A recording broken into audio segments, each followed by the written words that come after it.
pogledaj međuljudske odnose.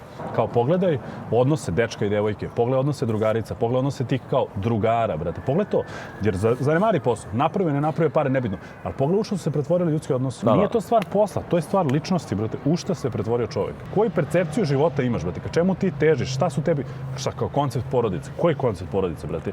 Porodica obesmišljena, brate. Ne postoji kao to univerzalno. Sad svi treba po 5 dece. To ne postoji kao pravilo, ali ne možeš ti, brate, da degradiraš, brate, kao osnovnu stvar koja je porodica, brate, i da kao gledamo, kao da, karijera, znaš, šta karijera te, brate, šta treba, budemo svi momci do, brate, 70 godina, znaš, ono kao. Ti narušiš tu neku osnovnu jedinicu funkcionisanja društva što je porodica, da ti nemaš jednu veliku grupaciju, nego tebi su svi pojedinci, ti lako manipulišeš pojedince. I onda ti ako razbiješ tu najmanju grupaciju koja je porodica, a ne neko udruženje, zajednici, ovo ostalo, ti ako razbiješ porodici, lako možda manipulišeš masu. Međuljudski odnosi su, brate, poremećeni.